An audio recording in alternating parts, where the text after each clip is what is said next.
Hey everyone, it's Scott Moncur, and welcome to another board game review. I've got a bunch of games sitting on a stack to be reviewed. I just did one for Dragon Brew. This is a game actually I've had for a while. I demoed it maybe about, no, maybe 6 or 8 months ago, maybe even longer.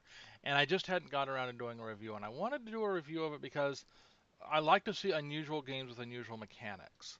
And this one was good, and that is Coal Baron the card game. So this is based upon, and this seems to be a very popular kind of thing to do these days. There's Medici. Excuse me while I shift here a little bit. Medici, the card game, has come out recently, and I'm seeing a lot of games where they have a big, complex board game, and they try to reduce it to a small card game. And this is the same thing, Colbert and the card game. For those that are curious, it's a worker placement game where the fundamentals of it are you're running a, a not a coal factory, but a coal delivery service where you're trying to get lorries, those are the train cars, filled with specific types of coal delivered to specific types of location. But it's not pick up and deliver. It's actually, when you get down to the fundamentals, it's worker placement. Now, let's talk about the components first and what's in it. It's got a rule book. This is a rule book here.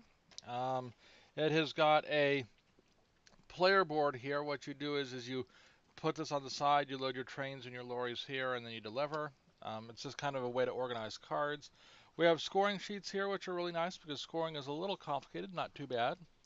And then, most importantly, is you got a box with lots and lots of cards in it. You can see here, and this is where we'll talk about the workers' placement feature and why it's so interesting. And that's all there is. So you don't have a game board like you traditionally have in worker placement. Now, the components are good and solid. The only thing that's missing is player aid.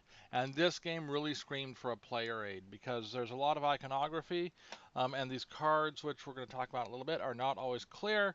Now, you go to the rule book, and they do have a page in here. Let's see if I can find it here. Right here, where they explain everything, but boy, you know what? A little double sided card with brief explanations would have made this game a lot easier to play right out of the box. Well, not right out, well, without a lot of effort. Now, the rule book itself is good. It's 8 pages long. It's relatively easy to learn, difficult to master, as I always say. And I had no problem after reading it figuring out how to play the game. Now let's talk about the game itself and how it's played. What it is you got a bunch of different locations that are represented by cards. So you play down cards. There are coal lorry cards. There are order cards. There's all sorts of different cards which give you different special effects inside game. And then every player gets these. These are your workers. They are cards. Now, this is a little bit different from your classic worker placement because one, you're using cards instead of meeples on a board, which I think is kind of an interesting one. And second of all is unlike something like a Lords of Waterdeep, where once someone has gone onto a spot, absent any special rules, you can't move onto that spot that turn. You have to wait till the next turn. Here, when you go to move on to a spot, you'll see here the workers have a number on them. The first person who goes on the spot can spend 1 point. The next person can spend 2 points. Then the next person will need to spend three worker points, and you have cards that always go up to 5. And you could even, not that this would ever happen, go 5, 9, 12, 14, 16, 17. I mean, you can have 21 points of cards here. You could go all the way up to 21 points on one spot. You never would, but you could do that. So it's the card-based worker placement was kind of interesting. A little messy on the board. You had to get used to that. And the valued workers. Is kind of nice. It reminded me of a lot of the papas or the grande workers in viticulture, where you had one worker where you could, even if someone had taken the spot, you could take that one. Same kind of concept here. The game supports 4 players out of its box, and that's probably about right number. Now, let's talk about how I feel about the game. It's a good worker placement game. It's got that pick up and deliver feel about it, where you're trying to get coal and you're trying to deliver it, and you've got stocks that you can trade and orders you can fill. It's got a lot of different ways to score on it, so that's kind of neat. Easy to learn and easy to teach.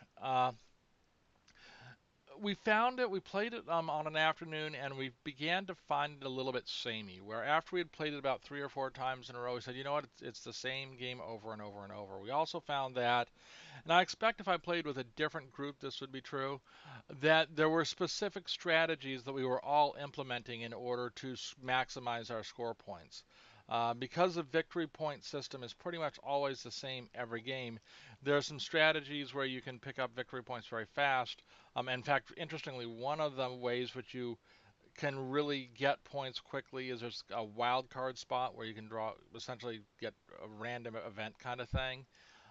And a lot of people use that spot because it was relatively cheap to buy into, and you could get all sorts of cool stuff as a result. So um, it was a little bit samey. I think, is this a game where I'm going to pull it out every week, week after week after week? No, probably, honestly, probably not. The strategies are pretty straightforward, and it's one of those games where probably once or twice a year I'll pull it out. I think it plays a little long. I think when we played it, it played out at about 45 minutes to an hour for us. I think it would have probably done better with maybe one fewer rounds. Uh, but in general, it's a solid game. The mechanics are good. It's for me. I think it was just one of those things where okay, I've played it about 3 or 4 times. Is there anything new to this? Now expansions might help, but there haven't been any expansions to this, and I seriously doubt there will be. Um, and so, is this a must buy? Here, I'll put it up. Is this a must buy? Probably not. There are some games out there that I think um, kind of fit.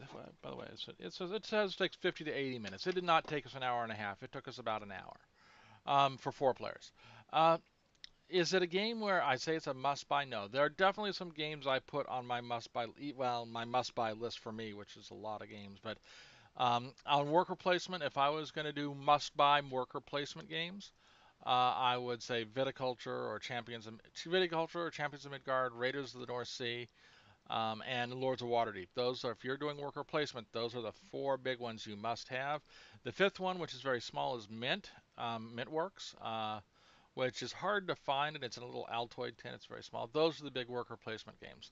However, if you're looking for something a little bit different, this is not a bad game.